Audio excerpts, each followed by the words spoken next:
Oh yeah. Just announced, it's official.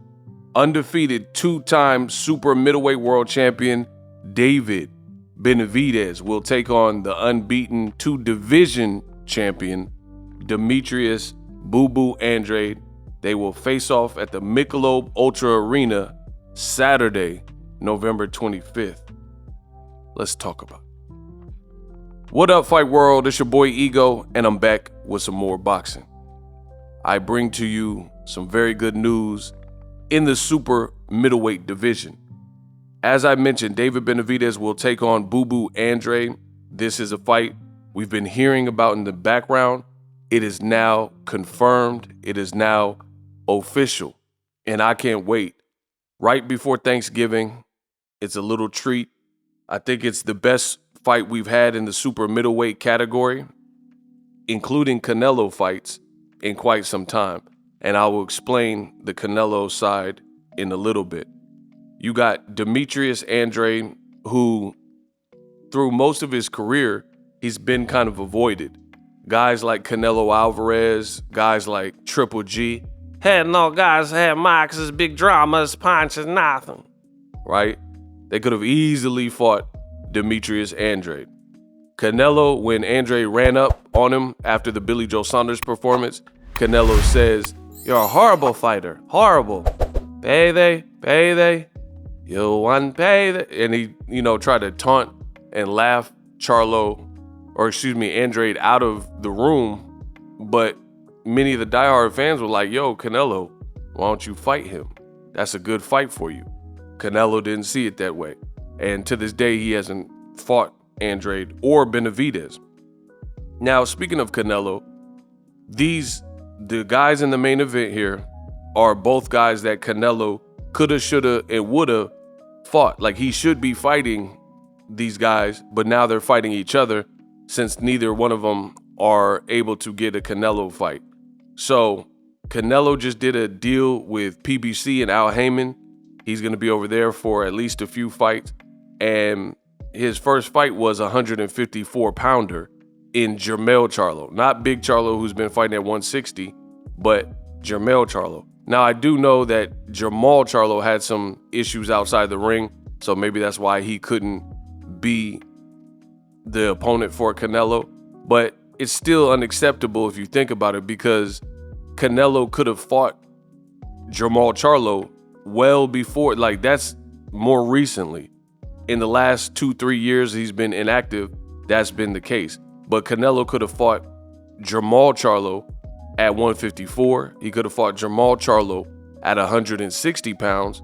He could have fought him at 68 before he went through this. Like, right after the Montiel fight or before that, he chose not to. And that's why it didn't work in the end, because Jermall Charlo was going through whatever family trouble and turmoil and things like that.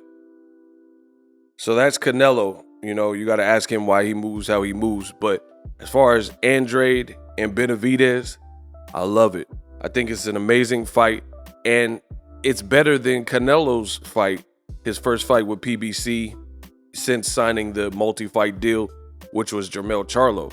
I mean, he literally took a guy up 2 divisions, aka 14 pounds in Jermell Charlo. And this was an easy prediction to see. The outcome wasn't going to be what a lot of people expected, because Jermell Charlo had no experience above 154, really. He hadn't been fighting at 160, hadn't been fighting at 68, but they try to market it as undisputed versus undisputed. And I don't think that people all the way bought it, because the sales did under Gervonta Davis and Ryan Garcia sales, and he didn't hit 1 million. So I think that's indicative of Canelo's decision to fight a smaller guy who is much smaller. Boxing fans are getting smarter and smarter, so they're like, nah, this ain't it. We want to see you fight Benavidez. We want to see you fight Andrade. And I think had Canelo chosen to do that, I think the sales in terms of pay-per-views probably would have been better. I know they would have been better if it was David Benavidez, because that's the fight that everybody's talking about. That's the fight everyone is clamoring for. So PBC is having a monstrous year. Showtime's having a monstrous year. Benavidez, Andrade, is another great fight in addition to many of these other fights. And I want to give a special shout out to David Benavidez because he's had a terrific year. He fought in March against Caleb Plant. There was bad blood there at the time. There was a history of the two not liking each other. And now to go from that fight to a guy like Boo Andrade, you got to really tip your hat to David Benavidez, because the way I see it is these are both dangerous fights, or they were. I mean, obviously he's got past Caleb Plant. The fight's already over. But on paper, Caleb Plant, his style should give Benavidez problems, and it did for the first half of the fight. But he stuck with it, tracked Caleb Plant down, and was able to hurt him and convincingly won the fight. I don't even think Caleb Plant disputed that, but Caleb showed a lot of heart in not getting knocked out in them rounds where he was tired and definitely being hurt by the stalker Benavidez. But for me, I got to give a lot of credit to Benavidez, because if you really are being honest with yourself, Caleb Plant on paper and then now Demetrius Andrade on paper, these are the styles that should be his kryptonite.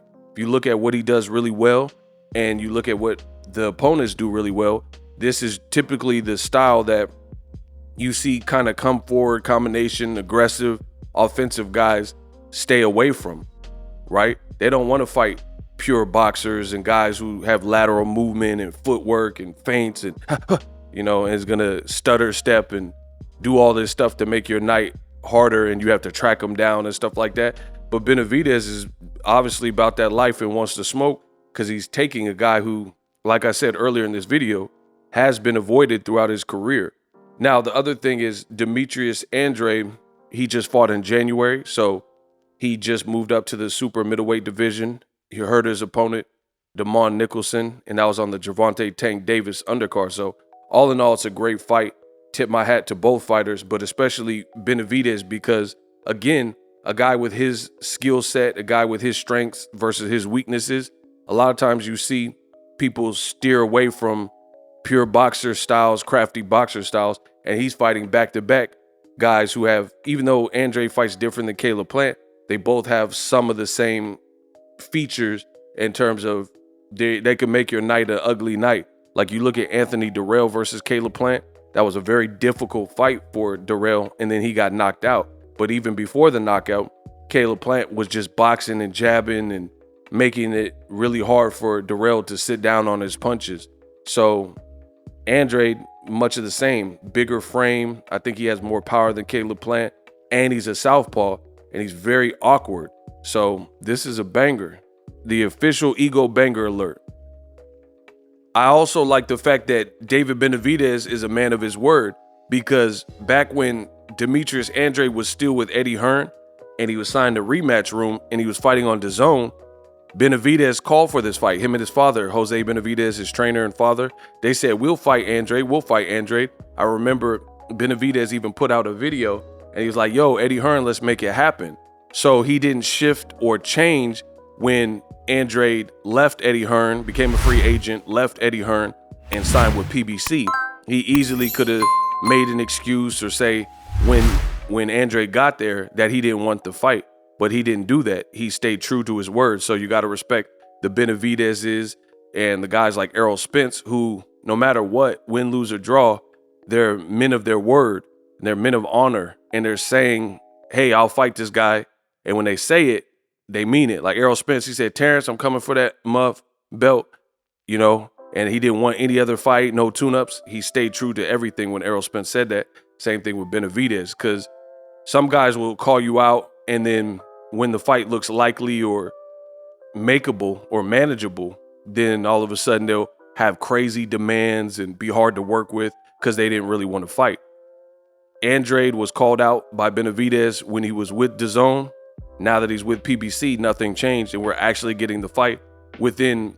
This is the second fight of Andrade, and that's another thing is Andrade. You got to give him a lot of credit too, because Andrade, he was avoided, fought a lot of guys that people didn't, Artur Kovs and Quigley, and people didn't want to see those fights. But now that he's with the promoter and advisor that can get it done, PBC and Al Heyman, he's staying true. He wants the big fights, and he got one now with Benavidez. So I love it all across the board. Let me know what you guys think. Drop your thoughts in the comment section. I am the best in the business, and it's not even close. And I'm out. Introducing Super Thanks. Right here on the official Boxingego YouTube. Super Thanks allows you, the viewers, to show a little bit of extra gratitude, which enables me as a full-time content creator to push out the content you need in the world of boxing. Underneath all the videos, you will see a heart with the $sign in it. You can enter any amount that you find suitable as a super thanks. A brand new interactive and colorful way to get your comments highlighted and noticed by not only myself, but other people on the YouTube platform. Super thanks, a unique and cool way to show and applaud us full-time content creators. Hopefully you guys enjoy the content. Super thanks. The future is now. The Hibernation 5s by Kenichi Bear. Hybrid gaming and lifestyle headphones. Out of the box, you can connect to any console or PC. Bluetooth ready with a low latency USB adapter, color RGB, and extreme bass mode. The Hibernation 5s adjust to you. Whether you need a gaming, travel, gym, or lifestyle headphones, the Hibernations got you covered. The new Hibernation 5s, link in the description. Customize the way you hear the world. Welcome to the nation. Are you tired of your YouTube videos not getting any views? Well, consider TubeBuddy. I've used TubeBuddy for years to scale up my YouTube channel. Now we're sitting over 200,000 subscribers. TubeBuddy is a browser extension that offers a ton of built-in productivity and time-saving services to take your channel to the next level. Use my link in the description to get started with TubeBuddy and level up your channel faster. We working.